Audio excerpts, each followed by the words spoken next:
Right. We weren't defining the relationship. We were No. just going along with the motions. And yes, I was trying to figure it out while you already had it figured out. And it was just so frustrating.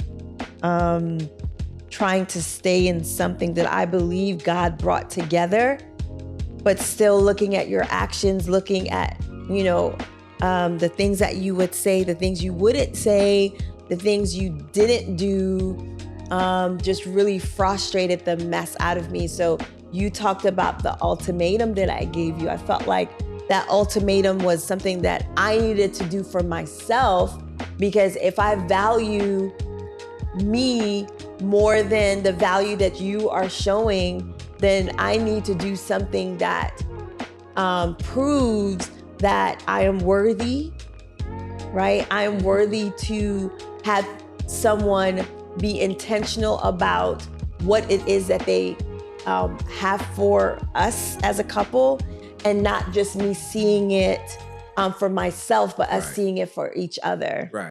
3, 2, 1.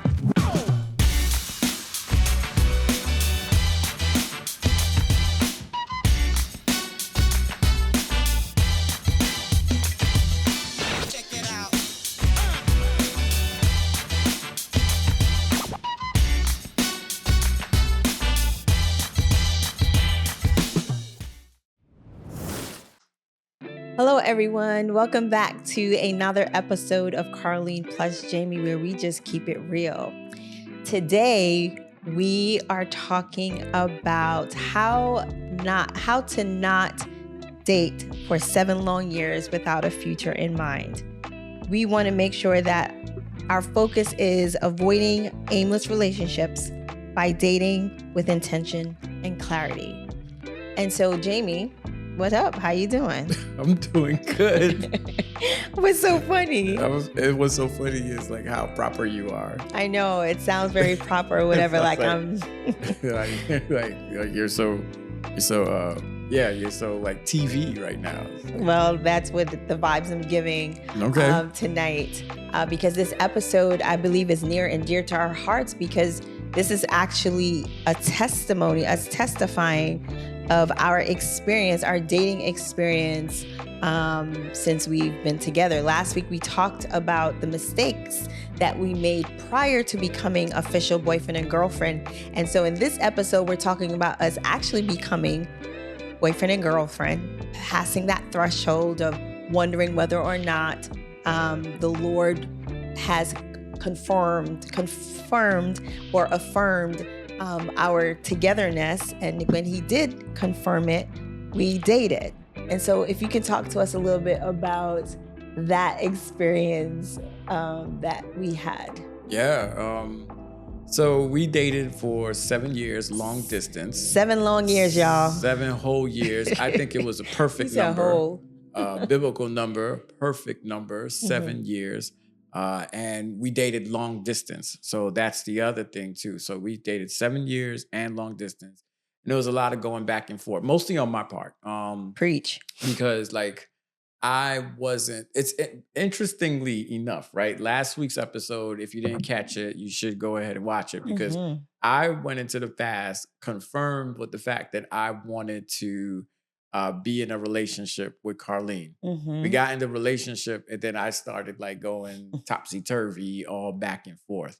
And a lot of it had to do with just me questioning whether or not I wanted to do this, questioning if I wanted to stay in this, questioning if Carlene was the right girl for me, questioning just my freedom and being locked down to one person. And then the other thing too was that I didn't have a green light from my family. It wasn't a confirmation to say, never was a conversation like, how are you and Carlene doing? Are y'all okay? Is everything all right? Like how some people would have that in their relationships, to know that, hey, we support it. We want to make sure that it's going good. So I never had that. So a lot of that back and forth, and that resulted in 7 years of us dating. Plus I was away at AUC, and then I went to Andrews.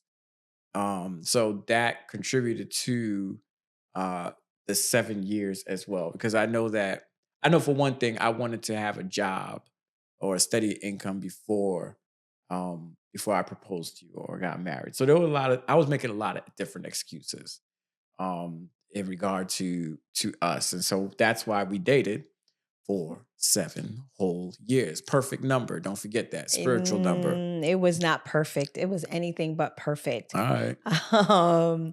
Well, I also want to make mention that it was not 7 years consistently.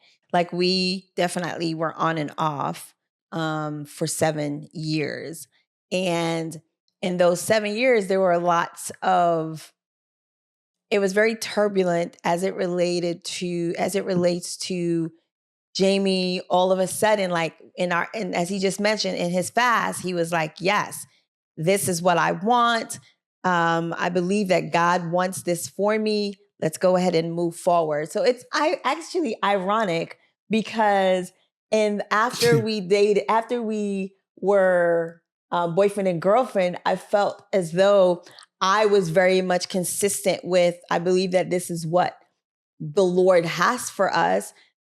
And you, on the other hand, was after we, were official for the first couple of months, I felt like you were like this, where you were like up and down, unsure about where the future of our relationship was going. Yeah, because there's a lot of chatter in your head, and then you in your own mind, and then particularly for me, and I would say for some other males as well, when you don't have that family confirmation, when you don't have that confirmation from your mom, when you don't have that confirmation from those that you have entrusted yourself in, and you value their opinions, it makes you question what you feel like you want to do and what's right. And so, that can be a whole nother episode that we can do and we can elaborate more on. But that was a big factor because I knew that because I don't like drama and I don't like stress. And I didn't want to bring you into a family with trauma and stress and all of that. Like my brain just started going into like how awkward Thanksgiving would be, how awkward Christmas would be, and all this other stuff. Even though I really liked you, all those things went into my head. And then, other people saying not even other people, family members saying, why are you locking yourself off on one person? There's so many other women out there and all this other stuff. So, that contribute to the back and forth. But so forgive me, y'all. Forgive me. So the first thing I think is important as we're talking about how to not date for 7 long years without a future in mind. Here are some things for you to think about, or for our audience to think about. Date with purpose, not just comfort. I felt like we were dating with purpose at the beginning, right? At the beginning, it was beautiful. It was great, right? We were still continuing with our prayer.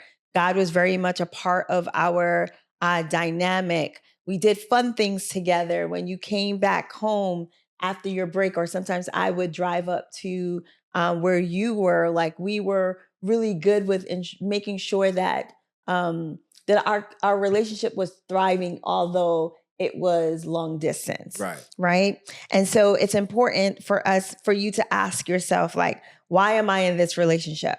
And that's a question that I had, I would probably say year two-ish, maybe 3. I was asking myself, like, why am I in this relationship? Are we moving toward marriage, or are we just coasting? So a lot of times I felt like we weren't moving towards marriage. It almost seemed as though the topic of marriage was not a conversation that we had where it was like, yes, on your part, like, this is what I want to do. It was almost like you would keep your answers at bay. And I remember saying to myself, like, where there is no vision, guess what happens? The people perish. And I felt like I perished in a little bit. But anyway, so your fast was coming to fruition. Right? It says I'm about to die in that land. You were perishing in the land. Mercy, Jesus. And so if they avoid serious conversations about the future, take it as a red flag. So I think also too, like, so this is not I would say this is not a blanket generalization for all relationships. I think every relationship has different dynamics too, Mm-hmm. right? And I think also too, the circumstances that we were in, we were probably not on the same page. And I'll say it like because I was still in school and I knew that I didn't want to get married without a steady income. I Mm-hmm. wanted to have a job before we got married. Now, you didn't know that because I don't think I ever expressed that to you. Mm-mm. And then also to, thinking about our age as well. And I wonder if we had gotten married when we were 22, when we got married if we were 23, if we would have made it thus far, if we were mature enough, mentally and grounded in who we are, would we have made it? So I think mentally we just weren't on the same page. So I think we were No. just coasting. We weren't having serious conversations because I Mm-hmm. knew I wasn't ready to have that conversation. I wasn't ready to bring it up because I didn't have nothing to offer to you. I didn't want us to be struggling or anything of that nature. That's a good point. I think you are 100% right with regards to the maturity level.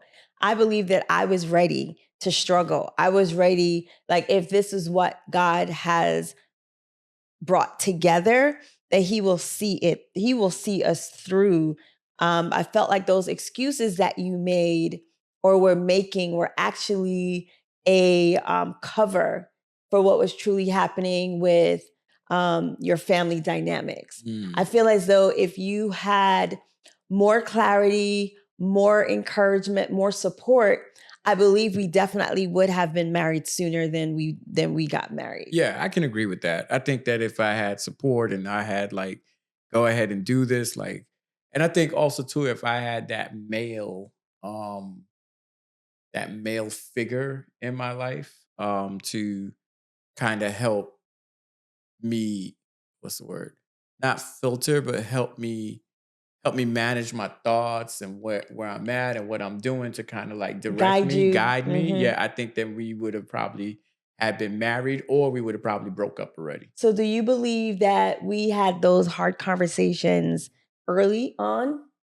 Mm, no, Nope. I think the hard conversation started later on, maybe in the fifth or sixth year. Hmm. That's when the hard conversations, because we were still going back and forth. I was still going back and forth. And I think I know that I got serious when you met that zero, Okay. Here we some go, some y'all. whack All cat right. Okay. wearing a All satin right. How tie. about we just like focus? It sounds like you like still, like you, Jamie. all Let's right. just. It seems as though he's about That's to.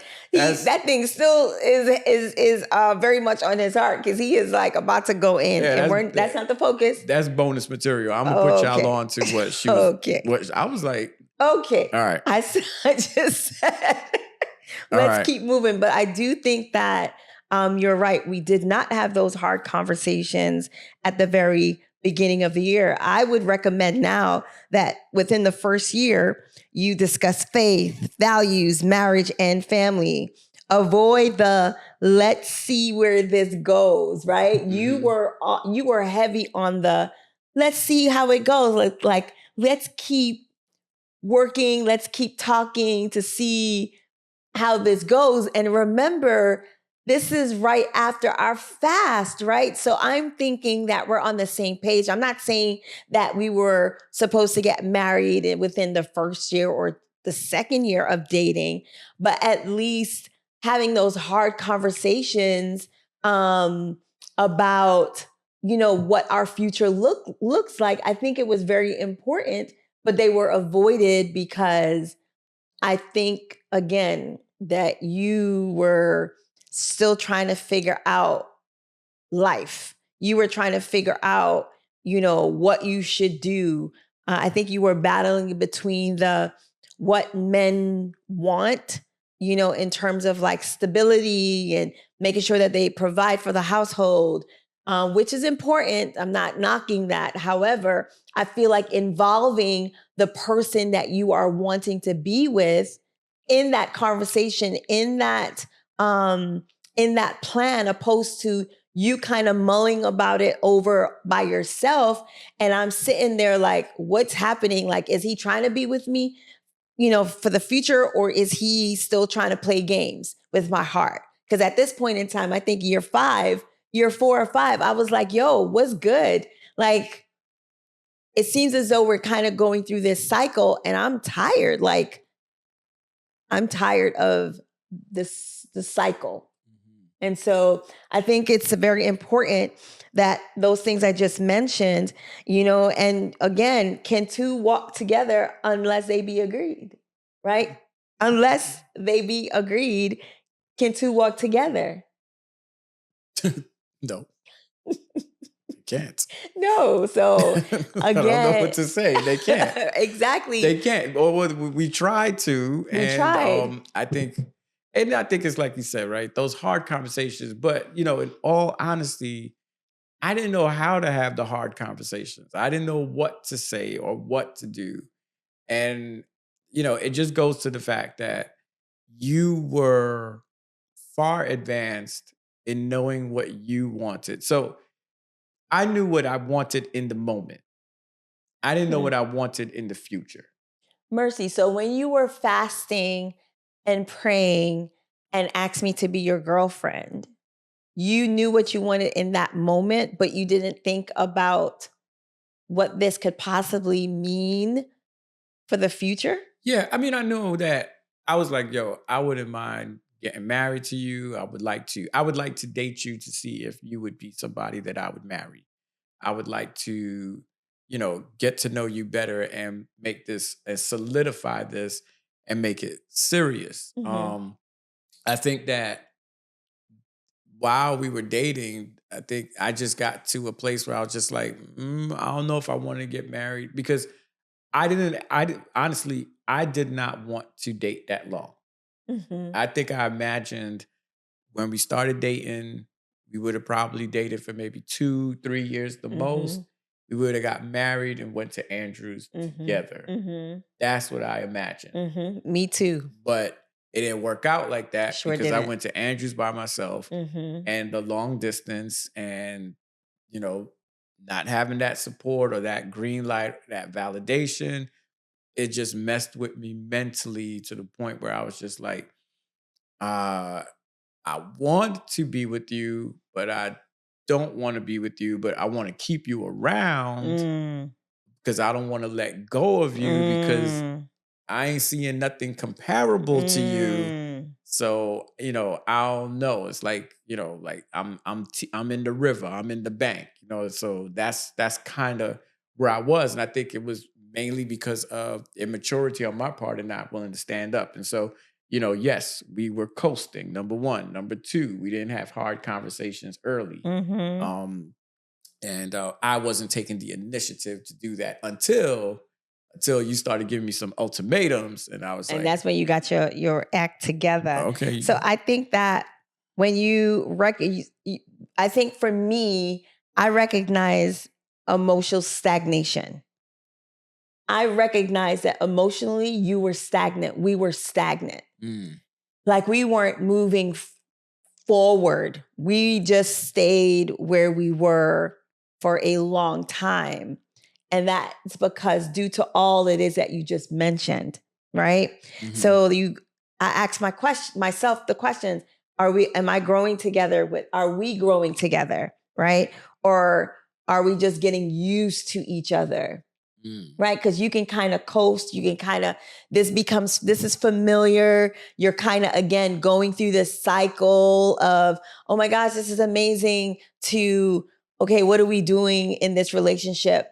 There's necessarily no talk of us doing anything beyond where we were. And so is this vicious cycle of going through, well, I love him a lot, I really want to be with him. I really see a great future in us, but then he doesn't necessarily know what it is that he wants, where we're going.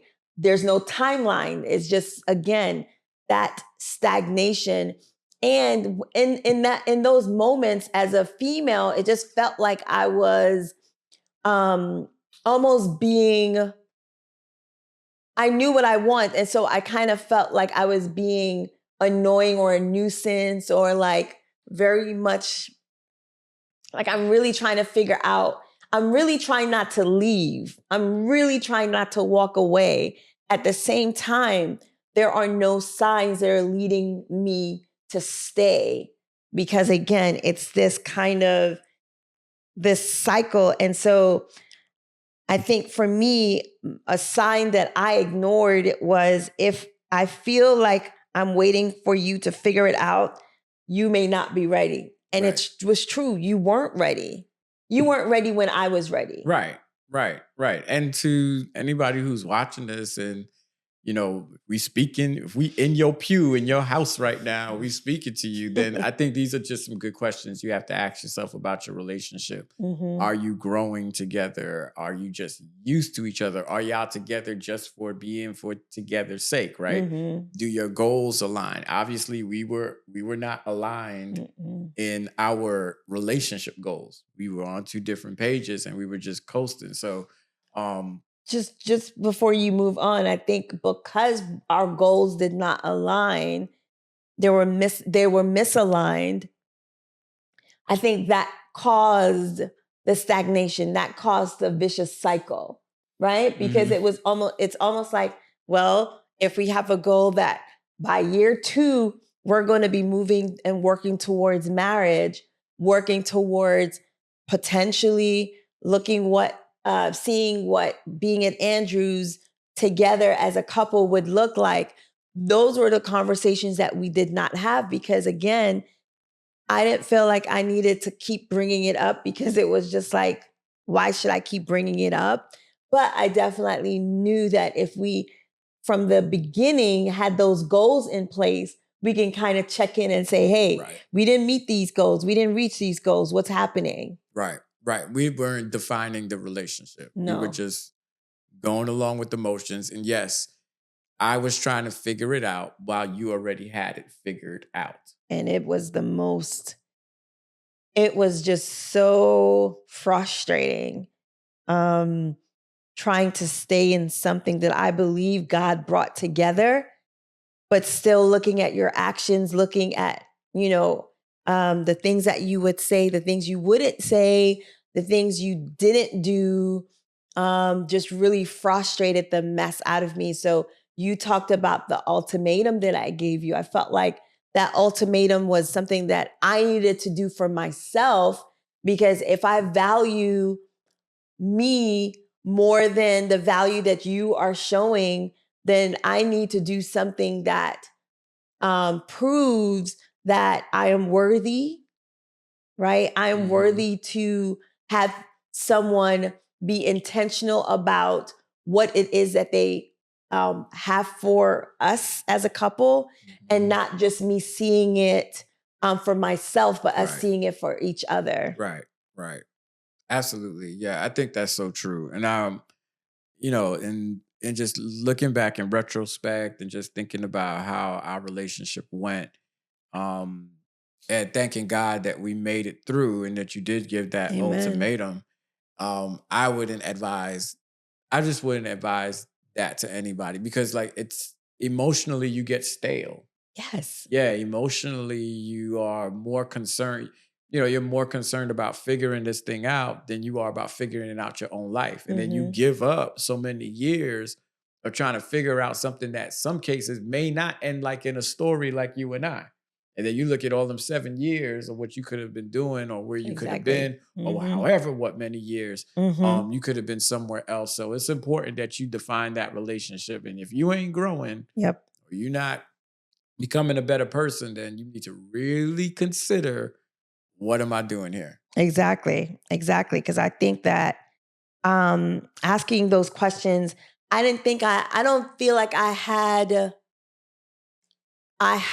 the thoughts or the words to kind of consider the questions that we are posing to, that we are talking about now. Like, I wish I had these questions so I can kind of like tick off to say like, yeah, this is definitely very clear that this relationship isn't growing beyond where it needs to. Yeah, and what's crazy is the sad part is that some folk who need to listen to this are gonna say, are gonna in their brain, everything we're saying is probably their relationship, but they probably gonna be like, you know what?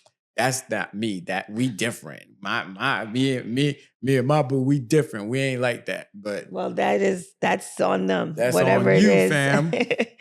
But I also think that another few questions or another things to think about, and not to be in a 7 long years commitment. 7 years a slave. That thing was long, y'all.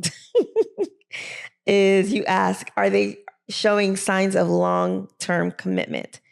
Right? Are they planning a future? Meeting family, shared financial goals. We did not do any of that. Nope. Well, I met your family. Yeah. I met your family for sure in that time. Planning a future was not something that we talked about at length at all. I think it was more or less like, yeah, I could kind of see a future with you. Yeah, I could see us doing this or doing that, but not anything like solid. Right. You need to ask the question, was I financed or am I leased? And, when you finance a car, you're purchasing it long term, right? Yeah. That's going to be your car. When you lease, you say it's going to be 2 or 3 years and then I'm going to give it back. And so sometimes in relationships, you got to ask yourself, am I being financed or am I being leased? Because when you finance something, you do your best to take care of it. You put good gas in it, you invest in it, you're going to make the money. When you lease something, you're probably not going to treat it like because you don't own it. You know? Exactly. So you're going to put cheap gas in it or whatever, but in your brain, you're going to get that thing back after 2 years. And I've witnessed too many times where relationships are leased and not financed. And so you really have to ask yourself, is there a long-term commitment to me in this relationship? Are they making, like you said, plans, thinking about that? Is it the key word is intentional. Yeah. Are they intentional about doing what it does, doing what it needs, what it takes, to make sure that this thing grows? Are you watering this plant? Are you fertilizing this plant? Or are they delaying commitment? Right. Are they delaying their commitment? Right. Are there yes, and there no's? Exactly. You know what I mean? Like those are all things that you have to be very much aware of when you are dating for a long time. Correct. Absolutely.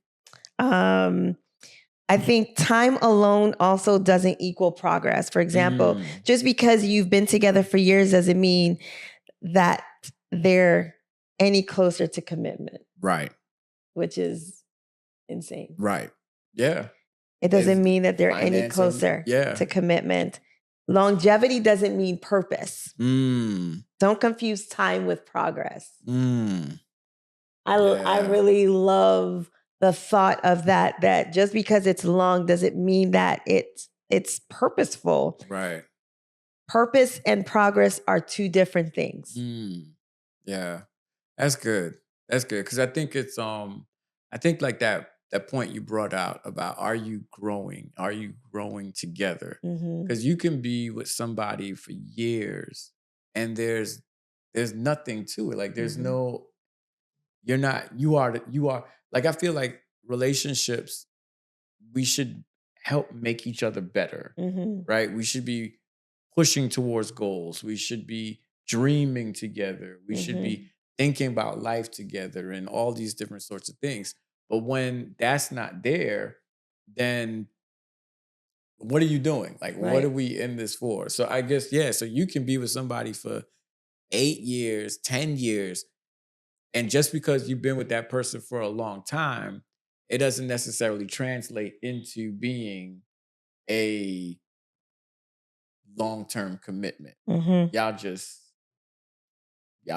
going through the motions. Yeah.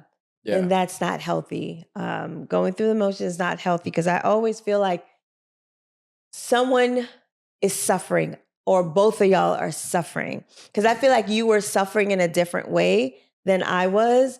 I feel like my suffering was like, golly, like, sheesh, does this man feel like I have all the time in the world? Like, you know, am I really that stupid? Like, am I really not that good of a catch? Did I not hear God speak clearly when we decided to be boyfriend and girlfriend? Like, what in the world is happening? And yes, of course, there were things to contribute to that time frame, but I definitely believe that if you had your ish together, we would have been married with you at Andrews. Yeah. Because it's not like that kind of a thing is like, it's not like we would have been the first couple, right, to be married in your postgraduate school. Like, right. Oh yeah, everybody. A lot of people were married. Yeah, people get married after undergrad, and so I think that the part that was the difficult part, I think, was family, immaturity, lack of a male mentor to kind of guide you through, you know, what exactly it is that you're going through. Because I feel like you had people in your ears, but they weren't necessarily mature. They weren't married. You know what I mean? Like, these were all people that were, you know? Yeah. Yeah. And I think too that a major point is I was too immature to sit down and have a moment with myself and to ask myself if I'm ready to date. You know, like, I think just because you like someone a lot doesn't mean that you are ready to be in a long-term relationship.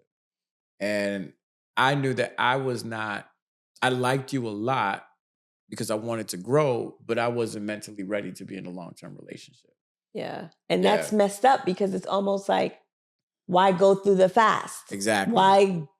Why bring me to the water, right? Yeah. And you're telling me I can't drink. Yeah. Well, let me go. Well, I think also too, yes, I think I was mentally ready to want to be with you. I wanted to marry you. I wanted to grow with you to see if it could turn into marriage. I wasn't mentally fortified enough to stand up for you and for us. To not, and I think like that's where it was That's a word, y'all. He's preaching.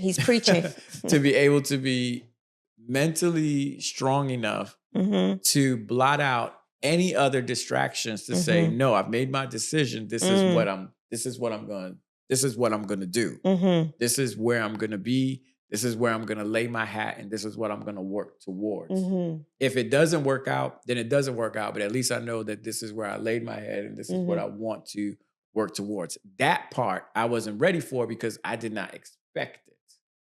I didn't expect for it to be a back and forth mentally. I didn't expect for it to be a back and forth with my family. I didn't expect for it to be a back and forth with me being at Andrews and seeing, you know, just a whole bunch of other young ladies and young ladies looking at me and things like that. I wasn't that mentally fortified in my brain to say, no, this is it. This is what we're going to do. Or to say, no, we're going to get married after I finish AUC and we're going to rough it together at Andrews.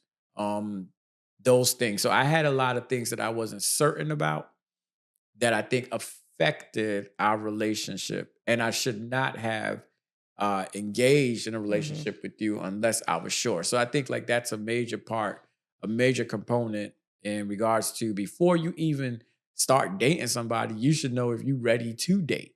Exactly. You know, like if you ready, like if you want to have a career first and a steady income, then get that. And then start thinking about, okay, I want to pull somebody into a relationship. Correct. But I would even say, even if you are in a relationship and you don't feel as though you are ready, even in like yourself, you weren't ready, you realize that you weren't ready during the relationship, it's okay to say, pause all the things, even though as difficult or as hard as it is, I feel like it will save you so much more heartache, right? It will save you so much time. And so that you can have a little bit more clarity, because I definitely believe that distance allows the heart to grow fonder. I definitely believe in that. And distance can also make the heart wander. That's true. But then again, if you're not focused or you're not sure what it is that you want to do in the first place, then the fact that you're wandering means that your heart was wandering before. Mm-hmm. It doesn't take a relationship to stop in order for you to like wander in that way. Mm-hmm. I hope I'm clear. Yeah. I think that if I was like 10 toes down. Yeah, you'd be like, yo, I'm focused, right? I'm focused on making sure that I get to that maturity level to be able to say, yes, this is the direction I want to go in, or no, right? You can't do that necessarily with distractions. People may say otherwise, right? Depending on who you are and where you are mentally and whatever. I think it's very important that even if you're in the relationship a year or two or even longer, that if those things that we stated in this episode, basically you're checking those boxes and you're like, uh-oh, you see those red flags, that is a time for you to really have a moment to yourself, for you to kind of what's the word I'm thinking of? For you to contemplate, there it is. For you to contemplate where this relationship is going. Yeah. And it's not one-sided, right? Like you are thinking about it, but you're initiating it and not being afraid because you're afraid of what it is that you are going to hear on the other side. That's something that I was doing. I was afraid to hear the reality of where he was. I saw it. I heard it. I felt it. But I was afraid to say, hey, what's really going on? And like to dig deep, because I felt the deeper I dug is the further I'm going to push him away. And that's the last thing that I want to do. So if you are female or male out there and you kind of are feeling it in your spirit, the Holy Spirit is revealing to you that for you to kind of rethink or reshift, not reshift, but rethink or go back to the drawing board regarding where your relationship is going. Like, it's okay to take that time out, because I'm telling you, we were looking at this. As we were working on this list, we were just like, according to this, we would not have made it. But I told him, according to this, we may have made it, right, if we had some serious conversations at the very beginning of our relationship. Right. So I think what will be helpful is if you repeat those things, like, so that they can have it before they leave, and then they can get ready, because we got a part 2 to this episode. All right. So date with purpose, not just for comfort. Have the hard conversations early. Recognize emotional stagnation. Identify their intentions or lack thereof. Time alone doesn't equal progress. Okay? So it's very important for you to kind of think through those things, pray through those things, and then come back again next week, where we're going to talk a little bit more about how to know when it's time to walk away. Mercy. Yeah. Oh, man. How to know when it's time to walk away. So, again, these are hard conversations, but I think that they're necessary, because no one has time for foolishness. Yeah. Right? Ain't nobody got time for that. No time for foolishness. No time to put yourself in that emotional cycle where things are not going where they need to. Yeah. So please join us again next week, where we'll be taking this conversation a little bit further, a little bit deeper. But we're so entirely thankful for you guys spending the time with us. Again, we would love that for you to subscribe, like and comment and share. Comment. On our YouTube channel, Carlene plus Jamie. But Jamie, I don't know if you have the final thought. Oh yeah, the final thought. My bad. I closed everything down. What is our call to action, Jamie? I was just admiring you speaking, and I just got swept away. Thanks, sweetie. All right, the call to action. If you are feeling like you are stuck in a long-term, relationship with no direction, it is time to have an honest conversation. Mm-hmm. Are you truly walking toward marriage, or are you just walking in circles? Mercy. Not circles. Post Malone circles. Mercy. Are you going in circles? And we don't want you to walk in circles. We want you to walk towards something. I don't feel like we got time to waste, and you got a lot of years ahead of you and things to enjoy. So make sure you have those hard conversations and know exactly what the intentions are, define the relationship, and take it from there. Learn from us. We wish we had somebody do this for us. Like we wish we grew up in the era of podcasts and YouTube and all these other things. We were just going by trial and error and what we see and maybe even what we saw. So take our advice or don't take it. It's up to you. Yes. Nevertheless, but we have a good time having these podcasts, and I hope you enjoy them as well. So, I do my due. Signing out. This is your boy Jamie. And this is Carlene. And Peace. Create the life you don't want to escape. I love that. Peace.